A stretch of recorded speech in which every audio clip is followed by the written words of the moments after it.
Welcome to Primetime Analysis. I am your host, Victor Onyango.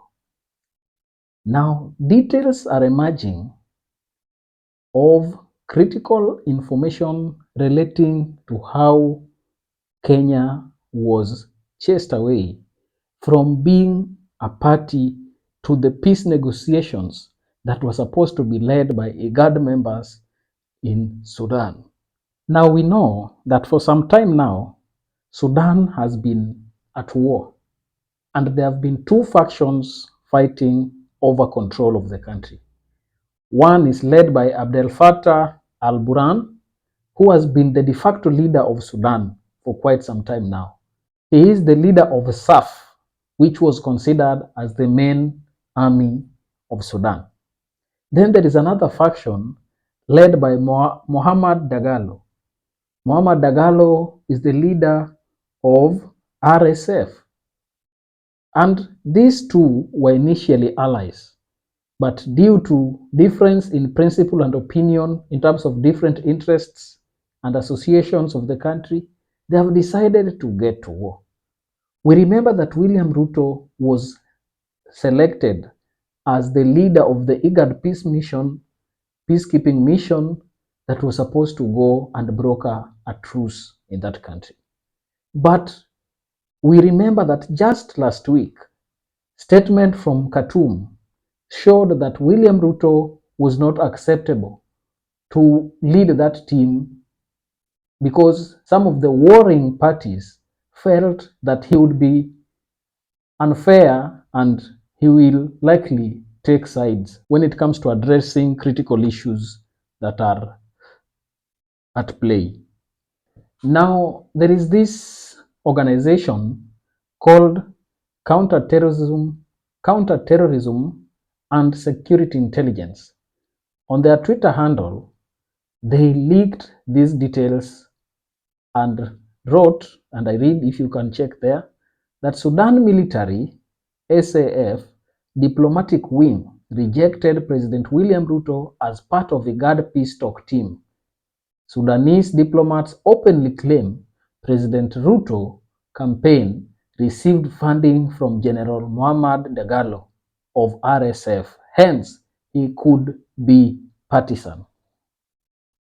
For some time now, I've been talking about the mistakes that William Ruto regime has been making when it comes to positioning Kenya as a leader in our continent. He has been very aggressive and very open in terms of how he presents his thought and desire of the direction Kenya and Africa at large should take going forward.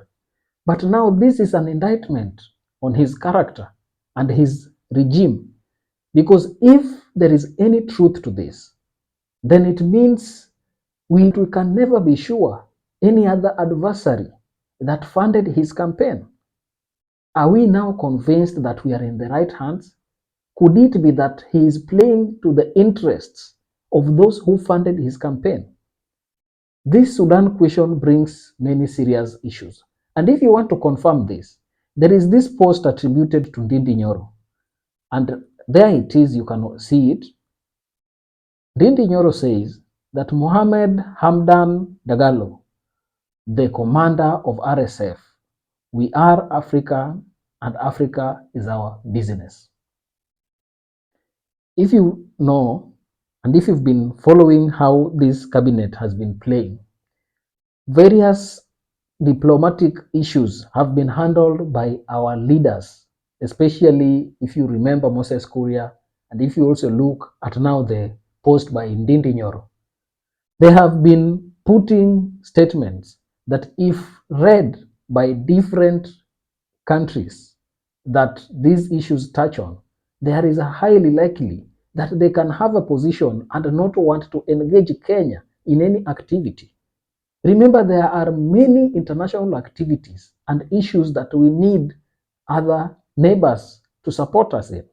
But if the country is making such bluffs, where will we stand? Now, if you look at this, you are told that a leader, a rebel in another country, funded our presidential campaign. And it goes further. Because Sudan's ambassador to Thailand, called Sana Hamad, also talked about William Ruto. And this is what she said in her Twitter handle: support Sudan by boycotting Kenyan products. The Kenyan president, whom militia leader Hemedi Dagalo financed his election campaign and bought his loyalty, put his efforts, his position, and his government at the service of criminal militia, and made Kenya a center of conspiracy and aggression against Sudan. He supported a militia that killed civilians, displaced them from their homes, looted them, and raped thousands of women. They turned hospitals into barracks and killed women in front of delivery rooms. Universities, mosques, and churches were destroyed. President of Kenya does not deserve to rule the great people of Kenya. He is just a corrupt politician and a bribed president and supporter of thugs and militias. This is a serious indictment to the character of President William Ruto. And I think going forward, there is a need for him to reconsider his stand and how he runs his foreign policy. For me, there is always one thing that I say, that sometimes it is very dangerous to trust critical leadership positions to people whose temperament are questionable. Looking at William Ruto personally, you will have serious issues and questions about his stature in terms of whether he is capable of running a country to success. Look at how he handles things casually. And now official statement came from Sudan that now communicated the stand of government. In most cases, you'll realize that governments, when they relate with each other, they always try to be diplomatic. And therefore, an official statement was released from Sudan. And in that statement, where they rejected William Ruto and Kenya from being part of that peacekeeping team, this is what they cited as the reason why they are rejecting. Now, from the same organization, which is Counter-Terrorism and Security Intelligence Twitter handle, they say that formally, Sudan's government has turned down Republic of Kenya's invitation to attend IGAD Quartet meeting, citing objection to what William Ruto said. If you look at the analysis on foreign policy turmoil that I did, I cited that the manner in which William Ruto talked about the war in Sudan puts his position in question, because first of all, it was very derogatory. How can a president of another nation talk with such contempt about leaders of a different country? Now, this is what they cite as the reason why they are rejecting him. Formally, Sudan's government has turned down Republic of Kenya's invitation to attend IGAD Quartet meeting, citing its objection to what? Characterizing the conflict as a fight between two generals. If you hear what William Ruto said last, you should watch that analysis. He said that, look at Sudan. The generals are bombing everything. They are bombing hospitals, they are bombing schools, they are bombing railways, they are bombing bridges. These people should be brought to a stop. That is how William Ruto talked about it. And for me, if you want to be a diplomat, I remember one time Raila Odinga was sent by African Union to lead peace talks in Ivory Coast. And that was when Alassane Ouattara and Laurent Gbagbo were at fight.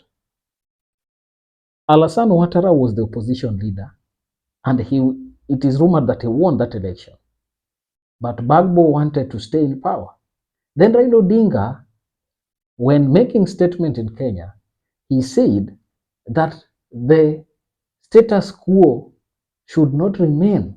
And therefore, those who have lost election, the government and Laurent Gbagbo, the peace negotiator in that region, he was chased away.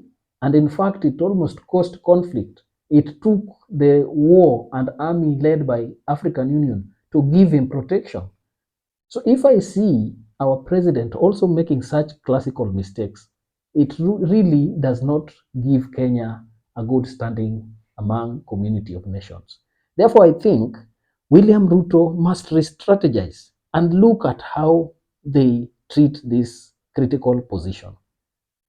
One of the serious and critical positions in any government is the Ministry of Foreign Affairs. If you look at the structure in the United States, the most powerful minister is always the minister, or is also referred to as Secretary of State. That is always the Minister of Foreign Affairs in their system. And Secretary of State right now is Anthony Blinken. The other time it was Mike Pompeo. You remember that during Obama regime, we had John Kerry and we also had Hillary Clinton. These are leadership positions that are very critical, and you give them to people who are experienced, people who have international connections. If you look at the person they gave that position, I'm sure they even regretted, and that is why he is not even facilitated enough to work. Alfred Mutua. Many people, in fact, there have been rumors of conflicts and wars between them. So I think Kenya and William Ruto's regime did not plan well when it comes to anchoring Kenya as a leader in terms of peacekeeping missions within the region that we are in. So we wait to see how things turn out. But for me, I think William Ruto must re-strategize and relook at his foreign policy. Thank you for tuning in, and please take 1 minute or two to join us by subscribing and liking this video, and remember to always tune in for more critical and well analyzed content. Thank you, and may God bless you.